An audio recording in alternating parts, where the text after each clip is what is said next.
Olá, eu sou Natália Cuminali e começa agora mais um episódio do podcast Futuro da Saúde. No podcast de hoje falaremos sobre o papel fundamental da Anvisa, a Agência Nacional de Vigilância Sanitária, na pandemia e sobre todas as outras questões que envolveram a agência nos últimos tempos, inclusive o episódio mais recente da interrupção do Jogo do Brasil e Argentina.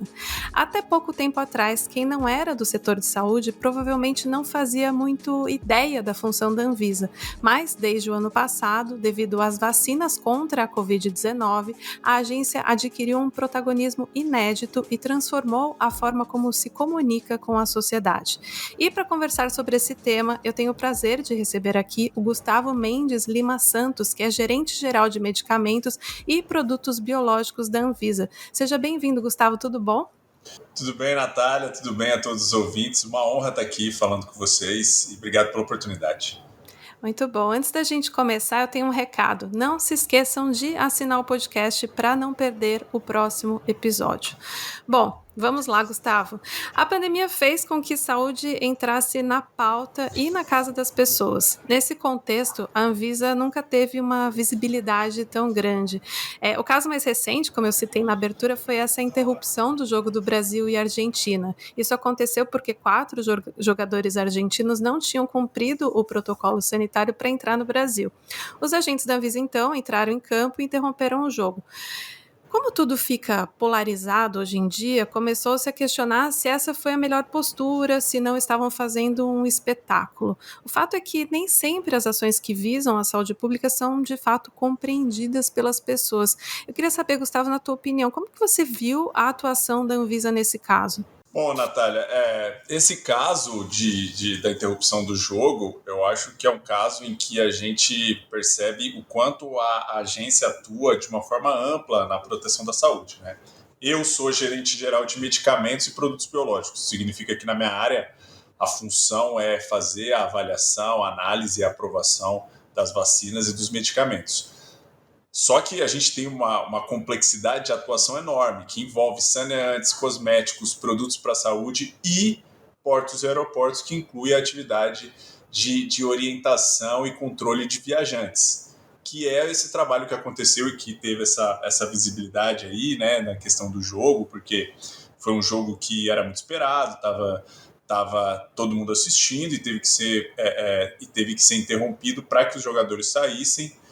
E, assim, eu não posso falar muito sobre isso, porque não é a minha área, mas o que eu entendo de atuação da vigilância sanitária, e estando aqui dentro, na perspectiva que eu vejo, é que sim, é muito difícil, às vezes, entender com detalhes o porquê que a Anvisa faz o que ela faz. E acho que você foi muito correto ao dizer que a gente, desde o ano passado, começou uma estratégia de comunicação. E isso foi uma coisa que não foi só aqui no Brasil, né? Foi global, porque as agências reguladoras sabiam que precisariam se posicionar, ser transparentes, porque senão as pessoas não iriam entender o porquê que uma agência reguladora existe. Então, eu entendo que aquela atuação gerou polêmica, né? Mas, ao observar toda a sequência dos fatos, a gente vê que claramente foi cumprimento das regras sanitárias brasileiras. E é isso que eu entendo que a Anvisa tem feito, não só na pandemia, mas desde sua criação, e acho que agora está em evidência. E ainda nesse contexto de ter a Anvisa mais perto das pessoas, né? Eu cubro o setor há mais de uma década e eu não lembro de ter visto uma reunião pública da Anvisa tão comentada, exibida na televisão, que foi quando teve a decisão sobre o uso emergencial da Coronavac e da vacina de Oxford. Era domingo e não se falava de outra coisa. Então, pegando, né, essa é mais sua área, diferente desse caso específico do Brasil e Argentina, por que vocês decidiram transmitir a reunião? E também nesse contexto de comunicação, né? Por que a Anvisa saiu desse perfil mais low profile para um protagonismo maior? Bom, no caso específico da aprovação das vacinas, se a gente acompanha o que foi o ano de 2020 e a relação da Anvisa com as instituições, a gente vê que houve uma série de questões de comunicação importantes, né? A gente lembra aí de fatos, por exemplo, a gente buscou comunicar todos os dados de estudos que estavam em andamento aqui no Brasil, dados sobre a atuação da agência no que dizia respeito às vacinas, aos medicamentos, porque Eu lembro no começo da pandemia, quando a gente publicou normas visando se ajustar administrativamente para o desafio que era a pandemia, a gente imaginava que num cenário pessimista teríamos 6 meses no máximo de pandemia. Então ninguém imaginava o que ia acontecer naquela época. Então, desde 2020 já existia a necessidade de ser transparente até para evitar politização, porque a agência é uma agência técnica, uma agência baseada em critérios regulatórios que são harmonizados internacionalmente. Então, esse sempre foi a luta dos servidores que trabalham aqui. E aí existia essa incerteza e essa dúvida sobre a atuação, e a gente acreditava e acho que foi uma estratégia muito positiva de comunicação, de no dia 17 de janeiro transmitir para que todos pudessem ver exatamente o que era o nosso trabalho e também, de uma certa forma, auxiliar no que seria o processo de vacinação, porque a gente entende que se as pessoas não soubessem o que é uma vacina, como ela foi analisada, isso poderia trazer também prejuízos. Então, a ideia foi nesse sentido, sabe, de trazer mais transparência. E você acha que teve, Gustavo, esse aspecto mais educativo para a população? Na minha visão, sim. Na minha visão, eu trabalho aqui na Anvisa há 18 anos e a gente trabalha com termos muito técnicos, né? A gente trabalha com questões que são muito próprias do desenvolvimento de medicamentos, de vacinas, tecnologia, segurança, eficácia. E foi muito interessante ver o quanto esses conceitos se disseminaram, né? Fases de estudo, imunogenicidade, termos que, assim, né, antes jamais eu iria imaginar que estaria em discussões na população. E isso é muito positivo, porque isso traz, de uma certa forma, as pessoas para próximo desse conhecimento, que eu acho fundamental, né? É importante que o conhecimento seja disseminado. E ainda nesse contexto da pandemia, a Anvisa em si também ficou fortalecida, né? Além das pessoas saberem esses conceitos, pesquisa clínica, fase de estudo e tudo mais, também se ouvia muito uma questão quando a gente discutia qual que é a melhor vacina, né? As pessoas queriam discutir isso, a resposta era sempre, se passou pelo rito da Anvisa, eu tomo. Reforçando um pouco essa confiança na decisão técnica da agência. Você percebeu também esse movimento? Eu percebi sim, viu, Natália? E, na verdade, eu que estou assim, né, muito exposto, acabei me tornando muito exposto. Eu lembro que eu jamais imaginei que eu estaria numa situação como essa, né? Assim, eu aceitei o desafio em 2019 de ser gerente geral, eu achava que né, eu estava na minha zona de conforto, que eu trabalho aqui há muito tempo, né?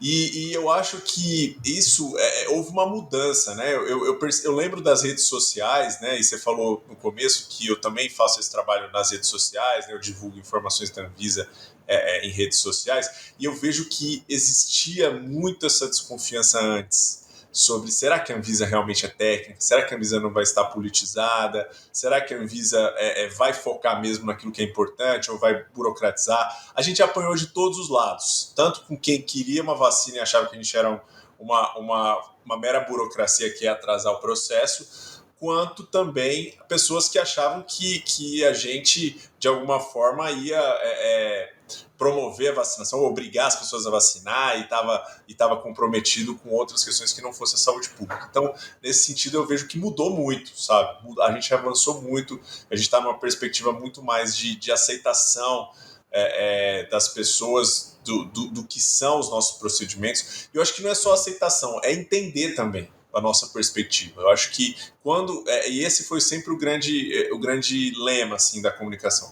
Se as pessoas não entendem o que a gente faz, elas não vão entender as nossas decisões. E claro, ainda é um desafio, né? O jogo mostrou que ainda é um desafio, né? A gente ser transparente, deixar muito claro por que a gente está fazendo, qual foi a linha do tempo, o que aconteceu. Mas eu acredito que a gente evoluiu muito. Agora você estava dizendo que está há 18 anos na Anvisa e topou esse desafio, né, de virar o gerente geral e de fazer essa frente ali de comunicação com as pessoas. Você teve alguma dificuldade de traduzir um pouco esses conceitos científicos para o público leigo? Você fez algum tipo de treinamento, de formação de leitura? Pois é, Natália, isso é uma pergunta que me fazem bastante, sabe? E eu sempre respondo agradecendo a nossa assessoria de comunicação. Mas acho que a assessoria de comunicação me ajudou a me colocar no meu lugar, sabe? Assessoria de comunicação, sempre o treinamento que eu tive foi assim, olha, quem é você e o que você tem que responder? Para justamente eu focar naquilo que está sendo perguntado, naquilo que é o importante a ser esclarecido, que são as questões técnicas no meu caso. Então, acho que eles me ajudaram muito nisso. Agora, traduzir os conceitos científicos foi algo que foi um esforço. Apesar, eu estou há 18 anos aqui, como eu disse, eu trabalho muito com essas questões técnicas, os conceitos, os termos, os estudos que a gente avalia e as discussões que a gente tem, mas eu também tive experiência e eu tenho uma outra formação, né? Por exemplo, eu sou historiador, uma coisa que muitas vezes as pessoas não falam, né? E eu fui professor também, então eu sempre tive essa possibilidade de, antes de estar exposto assim, de saber que comunicação envolve um pouco de empatia, né? Eu preciso me colocar no lugar de quem está ouvindo e pensar, será que essa pessoa vai entender o que eu vou falar? Será que tem algum jeito de eu tornar mais fácil esse conhecimento? Eu acho que isso que norteou um pouco, assim, sabe? A ideia de que as pessoas precisavam entender o que é estudo, quais são os ritos do processo de aprovação de vacina, senão elas não entender por que a vacina não estava no braço delas. Então foi meio um esforço, assim, de empatia, sabe?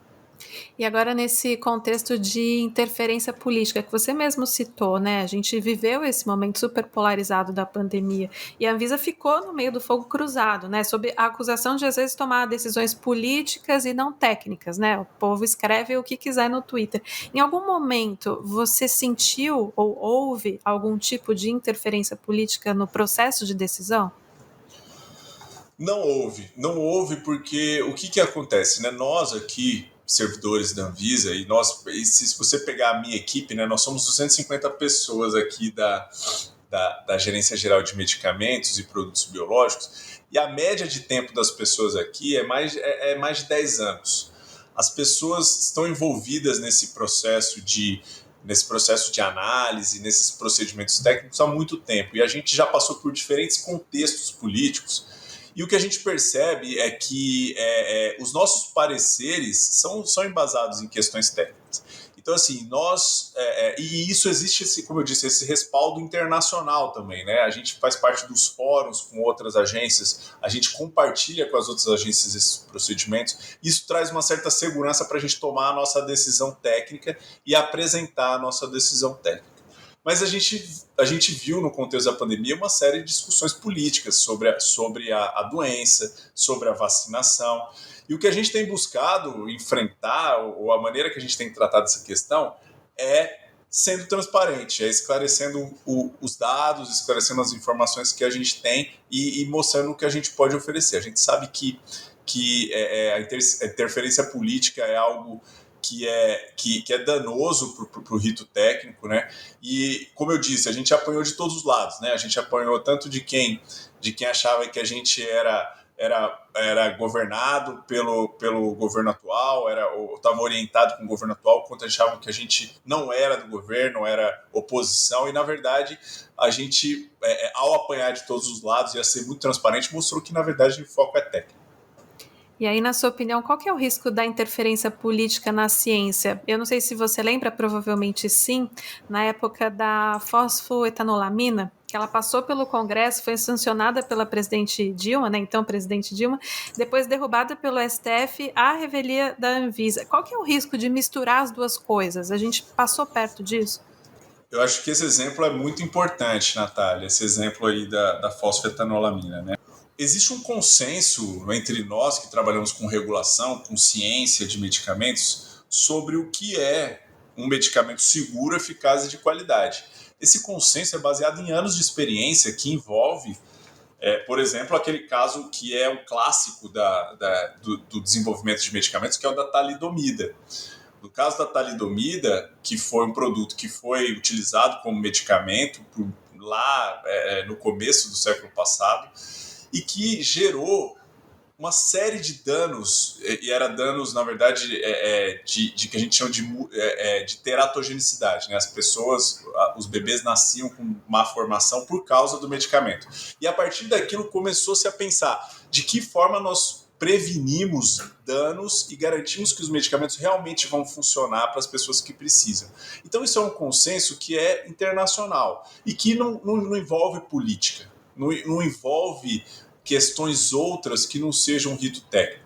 É claro que a contextualização do país, cada cenário, por exemplo, epidemiológico, cada realidade nacional deve pesar nessa decisão.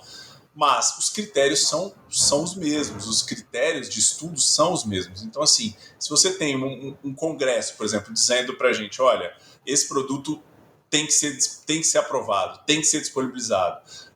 A nossa avaliação diz que isso é bom, isso funciona, e não passa pelo rito dos estudos, o risco é a gente ter um produto que ou não funciona, ou pior, né, que pode causar danos à nossa população. Então, eu vejo como muito, muito ruim a gente misturar instâncias distintas nessa avaliação técnica. E agora, talvez tentando explicar um pouco para as pessoas, porque essa foi uma dificuldade que eu senti ao longo da pandemia, que é, bom, mas se determinada vacina está aprovada pela agência X, ou na Argentina, ou na Rússia, por que a Anvisa simplesmente não aprova junto, se já passou por um rito de outra agência? Como explicar isso para as pessoas, Gustavo? Pois é, esse foi um dos questionamentos também que a gente recebeu muito do Congresso e das pessoas, que eu acho que faz sentido, né? Se a gente pensa que é uma análise administrativa apenas, isso parece ser um discurso que faz todo sentido. Mas, na verdade, se a gente observa o que é a aprovação de cada agência reguladora, a gente vê que existe um contexto nacional que precisa ser ponderado.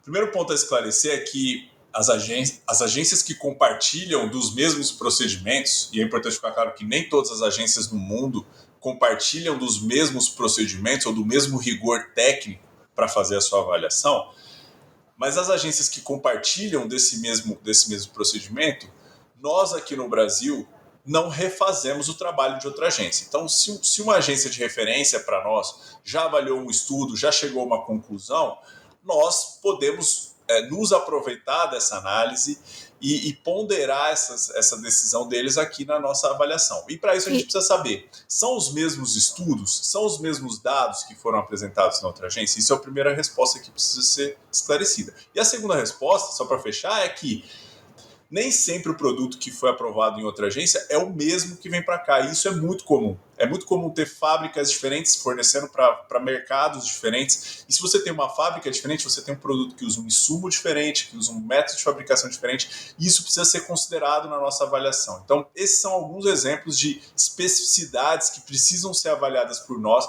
para a gente ter certeza que o produto que vai ser disponibilizado aqui é seguro e eficaz. Recentemente aconteceu um caso disso, né, de uma vacina sendo produzida numa planta diferente, e aí o lote foi suspenso pela Anvisa, não foi? Eu acho que foi da vacina do Butantan. A Coronavac. E aí as pessoas perguntam, mas como assim? Então foi feita em outra fábrica, está estragada? Não, na verdade é que ela precisa passar por vários processos, né, de análise, de avaliação. É isso, não é porque assim, quando a gente fabricar um medicamento é um processo bastante complexo, não é simples, não é só misturar 2, 3 substâncias e comprimir. É um processo que é muito complexo e tem muitos pontos de controle que, se não tiverem muito bem monitorados e controlados, podem causar uma série de problemas. Vacinas, na lista de produtos que a gente trabalha aqui, é um dos mais complexos, porque a vacina, por exemplo, se você mudar 1 grau a temperatura, ela já se desnatura e já vira um negócio que não vai funcionar. Então, o método de fabricação, todos os equipamentos que são utilizados, todo o processo, todas as etapas de produção têm que ser aprovadas previamente por nós, para a gente ter certeza que as instalações estão adequadas, a equipe está treinada e a gente pode ter confiança de que esse medicamento que vai ser fabricado, ele realmente não vai dar problema. Então, por isso que fabricar num local que não foi aprovado por nós, pode dar tudo bem, mas o grau da incerteza é muito alto. Então a gente precisa, e pelas nossas regras, nós temos que aprovar antes. Então a gente sabe que tudo isso pode interferir no produto final. Ainda nessa discussão sobre vacinas, Gustavo, a Anvisa acabou liberando parte da importação da Sputnik sob condições controladas, né? Tinha vários ICs, né? Ou seja, não liberou, mas permitiu a importação de um lote determinado. Isso não pode confundir as pessoas? Então, assim, a Sputnik passou ou não passou pelo rito da Anvisa? Não, e gerou muita confusão. E se a gente acompanhar esse caso, a gente vê que é um exemplo de situação em que a gente precisa esclarecer muito bem, senão gera confusão. A Sputnik e a Covaxin foram duas vacinas que elas solicitaram a entrada no Brasil por um rito diferente, que é o rito da importação excepcional, que foi estabelecido pela Lei 14.124, uma lei que foi publicada pelo Congresso, dizendo que se tivesse aprovado em outras agências, estaria aprovado aqui. Na verdade, a Anvisa iria fazer uma avaliação, etc., mas uma avaliação muito curta do relatório da outra agência para dizer se estava aprovado ou não. E aí, quando a gente foi avaliar esses dados, no caso da Sputnik V, né, a gente já tinha feito uma avaliação antes de um pedido de entrada completo, que é a autorização de uso emergencial, e já tinha visto várias deficiências. E aí, quando veio o pedido pela lei, a gente avaliou o relatório russo, né, da autoridade russa. E quando a gente avaliou o relatório da autoridade russa, a gente viu uma série de questões que não estavam claras. Questões que nós consideramos fundamentais. Por exemplo, o caso da Sputnik V, em que a gente tinha a replicação do vírus. A Sputnik V é uma vacina de vírus vetor, né? Tem um vírus vivo lá que leva o material genético do coronavírus para poder gerar o anticorpo. E esse vírus ele não pode se replicar, ele é vivo, mas ele tem que, ao entrar no corpo e mandar a mensagem, ele tem que desaparecer. E nós estávamos vendo na documentação que eles mandaram para a gente que esse vírus estava se replicando, que eles aceitavam um limite alto de replicação desse vírus. E é por isso que a gente começou a questionar e aí gerou toda essa confusão, né? Uhum. Quando veio o rito da importação, o que a gente fez? A gente falou, olha, para que você possa utilizar essa vacina aqui no Brasil num contexto de estudo de efetividade, e aí é importante ficar claro, não foi um uso maciço, não foi a aprovação de um uso maciço, foi a autorização para que, numa pequena parcela da população, se pudesse aplicar essa vacina, se seguisse com as condicionantes que nós colocamos. Então, por exemplo, uma das condicionantes era: precisaria o INCQS, que é o Laboratório Nacional, fazer uma análise dessa vacina e verificar que não tinha adenovírus replicante presente. Ou seja, o vírus não estava se replicando e por isso a gente não teria problema com a vacina de segurança. Com esse laudo em mãos é que poderia, numa população restrita de pessoas, fazer um uso controlado e monitorar de perto as pessoas que iriam se vacinar. Então, é uma aprovação no âmbito de estudo. Tá. Foi uma aprovação no âmbito de estudo. Então, isso gerou muita confusão mesmo, e é claro que a gente buscou, claro, ser transparente, mas é difícil entender mesmo, né? Não, porque ficou bem aquela história, né? Se passou pelo rito da Anvisa, eu me sinto segura, mas então essa passou ou não passou, sabe? Eu acho que essa foi a confusão que ficou na cabeça das pessoas. Agora, enquanto a pandemia acontecia, também tinha muito essa urgência, né? Acontecia não, acontece, né? Tem muito essa urgência pelas vacinas. E aí também nesse processo dessa ansiedade, nessa necessidade que é real, algumas pessoas argumentavam que a gente está numa crise mundial e não é possível que demore tanto para uma aprovação. Você acha que teve demora? E, na verdade, eu queria saber como que vocês fizeram para acelerar os processos. Pois é, Natália, você vê que assim, né, a gente, nesse caso do tempo, a gente também apanhou de todos os lados, né? Tinha as pessoas que falavam, tá demorando muito, e tinha outras pessoas que falavam, não, vocês estão liberando muito rápido e precisa considerar a segurança, essas vacinas foram desenvolvidas muito rápidas e etc. Bom, vou falar da atuação da Anvisa nesse caso, né? Se a gente compara o que foi a nossa avaliação com a avaliação das outras agências, a gente vê que os nossos tempos foram muito bons. Nossos tempos foram compatíveis com o esperado pelas principais agências reguladoras do mundo. E para que a gente pudesse fazer isso, primeiro a gente precisou adaptar nosso arcabouço normativo, né? Então a gente foi publicada uma série de resoluções, que são os instrumentos que regulam a nossa atividade aqui, e essas resoluções disseram o seguinte: primeiro, qualquer produto COVID vai ter prioridade em detrimento dos outros. Isso já faz com que a gente mude a nossa estrutura para poder priorizar aquilo.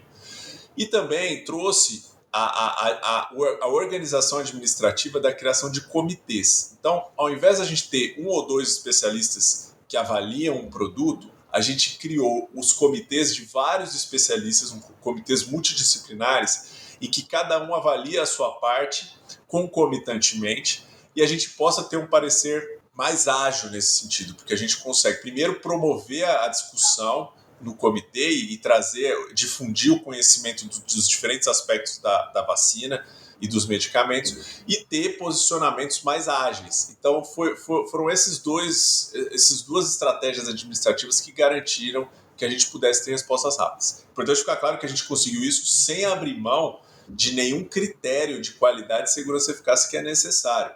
Então, por isso que a gente considera isso um grande ganho administrativo e científico também.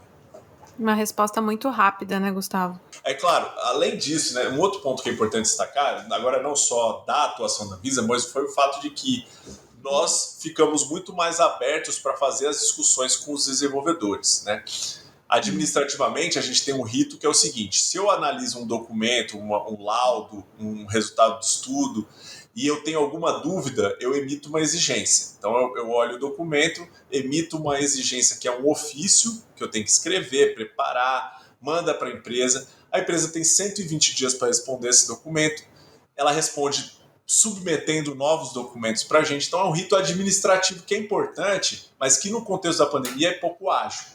E a gente conseguiu, então, mudar isso de uma certa forma, fazendo que a gente promovesse reuniões. Então, a gente, por exemplo, durante a avaliação da vacina de Oxford e da Coronavac, a gente fez pelo menos 5 reuniões com os diferentes cientistas envolvidos nos aspectos de desenvolvimento da vacina, para esclarecer dúvidas ou para que eles informassem e corrigissem dados, para que eles explicassem informações. Então, assim, isso trouxe também muita agilidade. Isso foi muito importante para que a gente pudesse ter celeridade. E isso é um legado que vai ficar. Era isso que eu ia perguntar. Dá para pensar que isso vai ficar de legado para outras doenças, além de Covid? Ou vai voltar para o processo antigo?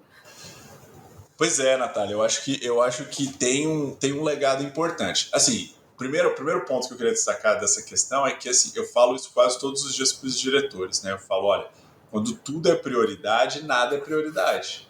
Então, assim, isso precisa ficar claro para todo mundo, porque a gente fez um esforço, a gente deslocou um esforço enorme para os produtos Covid, porque a gente sabe, entende a sensibilidade da situação. E eu acho que, assim, essa agilidade ou essa forma de agilidade que a gente tem agora, se a gente for usar para todos os produtos indistintamente, eu não sei se a gente consegue com prazos tão curtos. Mas, sem dúvida, essa flexibilização, essa maneira mais ágil de dialogar, esse diálogo mais próximo, isso é um dos grandes legados que a gente vai ter da pandemia na estrutura da Anvisa, e além, claro, da questão da transparência e da comunicação, que eu acho que é uma coisa que veio para ficar. Não dá mais para a gente voltar a ser uma caixa preta como muitos consideravam a gente antes. E a Anvisa já estava um pouco mais rápida pré-pandemia, né? Eu cobrindo o setor há um tempão, eu lembro de ouvir, demora muito para aprovar na Anvisa, demora muito. E nos últimos anos eu estava ouvindo, não, está mais rápido. Então já estava vindo nesse processo de acelerar um pouco, né?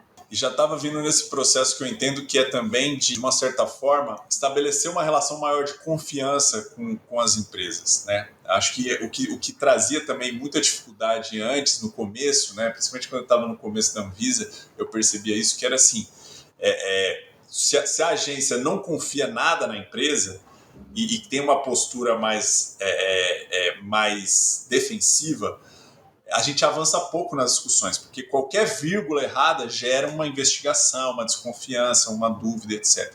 À medida em que tanto a Anvisa quanto as indústrias e o setor regulado se desenvolveu, foi focando mais em questões científicas, foi tirando aquilo que realmente não importava e focando naquilo que é realmente um risco, eu acho que isso trouxe mais agilidade de uma forma geral. E agora um outro tema que ficou mais evidente na pandemia foi a questão da farmacovigilância. As pessoas provavelmente não conhecem, né, por esse nome, mas é esse monitoramento dos efeitos adversos depois de tomar uma vacina ou algum medicamento. Quais são os cuidados para investigar e comunicar esses eventos sem que eles impactem na adesão da vacinação, por exemplo? Você acha que esse é um desafio? Eu acho que sim, Natália. Eu acho que a farmacovigilância é um desafio há muito tempo aqui no nosso país, porque a gente costuma dizer aqui que a farmacovigilância é uma cultura, né? É uma mudança de cultura que precisa existir aqui no nosso país. E com as vacinas se mostrou a importância ainda maior de ter isso bem estruturado, né? A farmacovigilância realmente às vezes é conhecida por outros nomes, né? Monitoramento, notificação, mas essa ideia de que quando a Anvisa aprova um medicamento, ainda assim, ou uma vacina, ainda assim é necessário ficar atento a todas as reações que podem acontecer e reportar para a agência reguladora qualquer uma dessas reações que possam acontecer, para que a gente possa fazer uma avaliação, para que a gente possa verificar o que a gente chama de causalidade, relação de causalidade. Ou seja, será que o evento que você está tendo adverso é relacionado à vacina ou não? Isso é uma investigação. Então, isso é uma cultura que precisa ser mudada e que, na minha visão, desde lá da formação dos profissionais de saúde e das próprias pessoas, né? Campanhas educativas, os profissionais de saúde são aqueles que vão poder tomar a frente nessas iniciativas de notificação, poder coletar esses dados, compilar, mandar para a agência reguladora, fazer uma análise. Então, eu acho que isso é um desafio que a gente ainda tem que superar muito, mas que já avançou bastante. Eu acho que a questão da vacina deu um grande empurrão para que a gente pudesse pensar, né, nisso como um ponto muito importante para a tomada de decisão. Mas a resposta de essa relação entre um efeito adverso, se tem essa relação de causa e efeito com a vacina ou com o medicamento, ela é rápida ou ela não consegue ser tão rápida quanto a gente gostaria, por exemplo? Ela não é tão rápida, eu não sei se quanto a gente gostaria, mas ela não pode ser rápida porque para que a gente possa chegar a uma conclusão de que um evento adverso está relacionado à vacina, a gente tem que avaliar basicamente alguns fatores. Por exemplo, verificar a frequência. Será que é um caso isolado, um caso muito raro? Ou será que é um caso que está acontecendo mais frequentemente, o que dá um peso para essa relação de causalidade? Então, por isso que a importância da disseminação da notificação. E outra análise que é importante fazer é o que a gente chama de plausibilidade biológica. O quanto é possível dizer que, por exemplo, uma pessoa teve uma reação inflamatória está relacionado com a vacina? O quanto os mecanismos de ação da vacina estão relacionados a processos regulatórios que podem desencadear esse tipo de resposta. Então, isso é uma avaliação que é técnica, é uma avaliação que segue ritos estabelecidos internacionalmente, e é por isso que leva um tempo, sim, para que a gente possa atualizar bulas, né? A gente tem atualizado as bulas das vacinas com novas informações sempre que a gente chega a uma conclusão sobre um potencial risco a ser adicionado, mas isso é uma análise que tem que seguir um critério, sim, antes de ser tornada pública.